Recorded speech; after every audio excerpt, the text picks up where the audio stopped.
Car प्रतिदिन दैनिक अखबार संपादकीय आईडियो में आपका स्वागत है। अब हेडलाइन सुनिए। नीतिगत निरंतरता की जगह भरोसे का संकट, दैनिक भास्कर। सेहत का मोर्चा, दैनिक जागरण। उद्यमों को मिले नीतिगत समर्थन, बिजनेस स्टैंडर्ड। सवाल का जोखिम, जनसत्ता।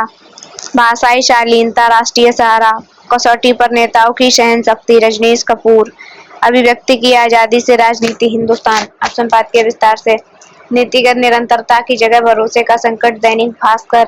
गवर्नेंस जटिल प्रक्रिया है जिसका दिशा निर्देशन तो राजनेता कर सकते हैं, लेकिन उसके अमल से स्थायी कार्यपालिका के भरोसे ही रखना चाहिए। ट्रंप इस सिद्धांत को सत्ता बताते हुए अपने चुनाव में खुलकर दान देने वाले बिजनेसमैन मित्र इलॉन मस्क से गवर्नेंस की दक्षता सुधरवा रहे हैं।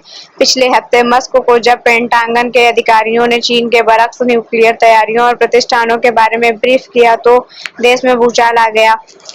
दुनिया के लोग प्रशासन के विद्वान सकते में हैं कि बगैर पद और गोपनीयता की शपथ लिए किसी व्यक्ति को अमेरिका जैसे ताकत की गुप्त जानकारियां दी जानी चाहिए।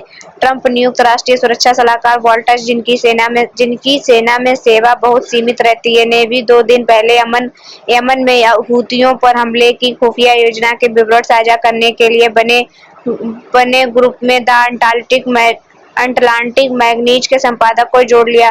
मंगलवार को एक बार फिर मस्क कैबिनेट बैठक में शामिल हुए, जिससे विपक्ष नाराज है। ट्रंप ने 4 दिन पहले भारत का नाम लेकर फिर कहा था कि जैसे को तैसा टैरिफ उस पर भी लागू होगा। भारत इस मुद्दे पर वार्ता की नीति तैयार कर रहा है कि ट्रंप ने कहा यह नीति सभी देशों पर समान रूप से लागू नहीं होगी, ना ही सभी पर 2 अप्रैल से प्रभावी होगी। ट्रंप काल में नीतिगत निरंतरता की जगह भरोसे का संकट पैदा होने लगा है। सेहत का मोर्चा, दैनिक जागरण। भारत सरकार संयुक्त राष्ट्र की एक एजेंसी के इस आकलन से अपनी पीठ थपथपा सकती है कि वर्ष 2000 के बाद भारत में 5 वर्ष से कम आयु के बच्चों की मृत्यु दर में 7% की कमी आई है। संयुक्त राष्ट्र एजेंसी की रिपोर्ट में उन योजनाओं और कार्यक्रमों का उल्लेख किया गया है जिनके चलते शिशुओं की मृत्यु दर कम करने में सफलता मिली है। इसका अर्थ है कि बीते कुछ समय में स्वास्थ्य सेवाओं और ढांचे को बेहतर करने के लिए वास्तव में कई उल्लेखनीय कदम उठाए गए हैं, जिनमें आयुष्मान भारत योजना भी है। इसका उल्लेख भी संयुक्त राष्ट्र एजेंसी ने विशेष रूप से किया है। यह स्वास्थ्य संबंधी विश्व की सबसे बड़ी योजना है। यह निर्धन परिवारों के लिए वरदान सिद्ध हुई है। आश्चर्य नहीं कि संयुक्त राष्ट्र एजेंसी ने कहा कि भारत ने लाखों लोगों के जीवन को बचाने का काम किया है। आयुष्मान भारत योजना की उपयोगिता को देखकर ही हाल में 70 वर्ष की आयु के सभी बुजुर्गों को इस योजना के दायरे में लाया गया है। बीते दिनों एक संसदीय समिति ने जिस तरह 60 वर्ष के ऊपर के सभी नागरिकों को इस योजना के दायरे में लाने की जरूरत बताई, उससे यही इंगित होता है कि स्वास्थ्य के क्षेत्र में अभी भी बहुत कुछ करने की आवश्यकता है।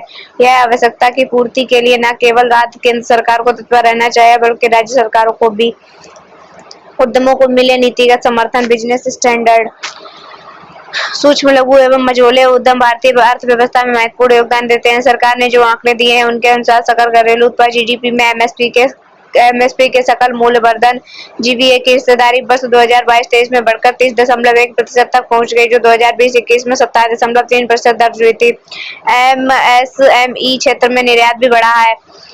इस क्षेत्र में 2020-21 में लगभग 4 लाख करोड़ रुपए का मूल्य निर्यात हुआ था, जो 2024-25 में बढ़कर 12.39 लाख करोड़ रुपए हो गया। आर्थिक वृद्धि में एमएसपी के योगदान को ध्यान में रखते हुए उन्हें आगे बढ़ाने के लिए अनुकूल एवं उपयुक्त माहौल देना चाहिए। उन्हें अनुकूल नीतियों के जरिए समर्थन भी दिया जाना चाहिए। भारतीय उद्योग परिसंघ सीआईआई ने नीति फ्रंटियर टेक हब और अखिल भारतीय तकनीकी शिक्षा परिषद के साथ मिलकर बुधवार को एक प्लेटफॉर्म की शुरुआत की। इस प्लेटफॉर्म को digital excellence for growth and enterprises व डीएलएक्स एज का नाम दिया गया। वह प्लेटफॉर्म एमएसपी को बदलते वक्त में प्रतिस्पर्धी बने रहने के लिए आवश्यक तकनीक एवं ज्ञान उपलब्ध कराएगा।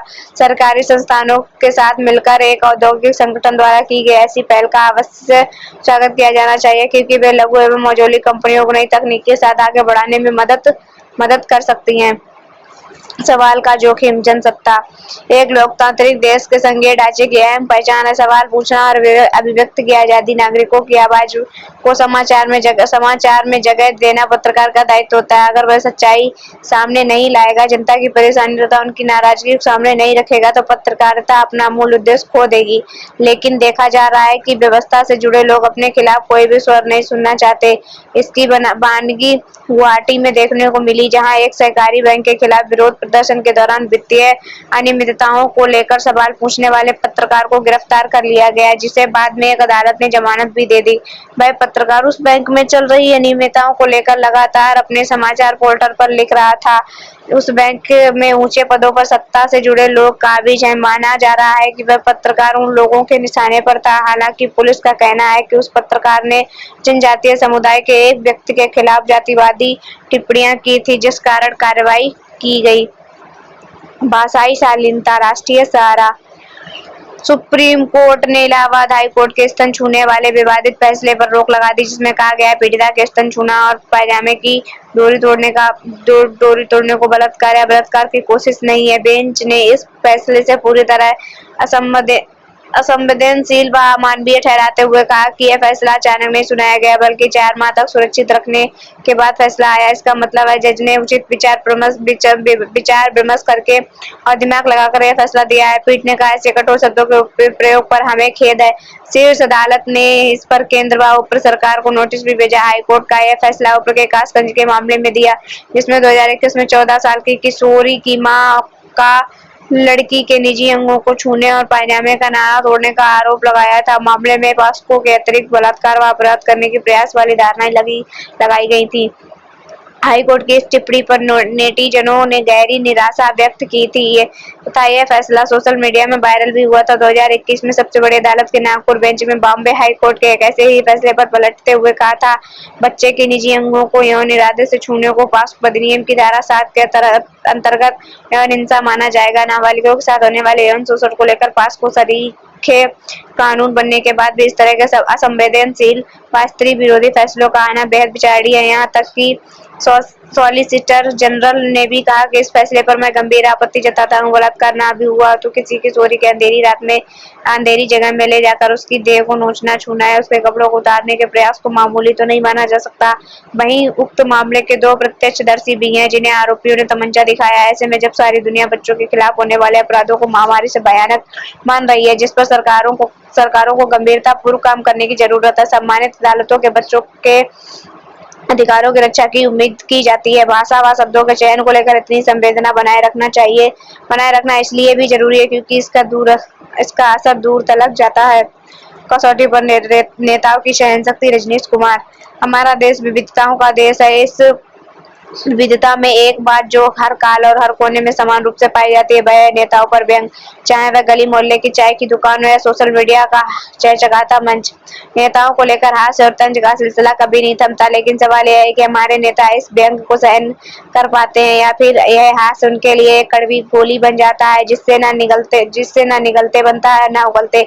बीते दिनों एक और व्यंग को लेकर एक और विवाद हुआ, जिससे यह विषय फिर से चर्चा में आ गया कि नेताओं और व्यंग का यह रिश्ता कितना गहरा और कितना नाजुक है। अभिव्यक्ति की आजादी से राजनीति। हिंदुस्तान। राजकुमार सिंह, वरिष्ठ पत्रकार। विकसित भारत का लक्ष्य अभी दूर है, पर लगता है देशभक्ति काल से शक्ति काल में पहुंच गया है। 15वीं शताब्दी के संत कबीर दास ने लिखा था, निंदक नियरे राखिए आगुन कुटी छुआए, बिन पानी साबुन बिना निर्मल करे सुबाए। अब 21वीं शताब्दी में एक स्टैंड अप कॉमेडियन द्वारा किए गए व्यंग पर एक उप मुख्यमंत्री की पार्टी उसे अपने स्टाइल में देख लेने की धमकी दे रही है। स्टाइल की झलक भी तोड़फोड़ के रूप में पेश की जा चुकी है। यह तब है जब कुछ दिन पहले यह प्रधानमंत्री नरेंद्र मोदी ने कहा था कि आलोचना लोकतंत्र की आत्मा है। यह कमी या परिपाटी पुरानी है। शासन प्रशासन की खामियां उजागर करने का मीडिया से अपेक्षित दायित्व भी अनेक नेताओं के राष्ट्र विरोधी लगता है। नतीजतन जनहित में आंख कान बनने वाली खोजी पत्रकारों को भी कई बार प्रशंसा के बजाय कानूनी शिकंजा मिलता है। जनता को प्रजा और खुद को राजा समझने की यह मानसिकता जगह जगह नजर आती है। ऐसे में कम से कम राजनेताओं को संवेदना और एकरूपता का परिचय देना चाहिए, ताकि कम से कम अभिव्यक्ति की आजादी राजनीति का विषय न बनने पाए। धन्यवाद।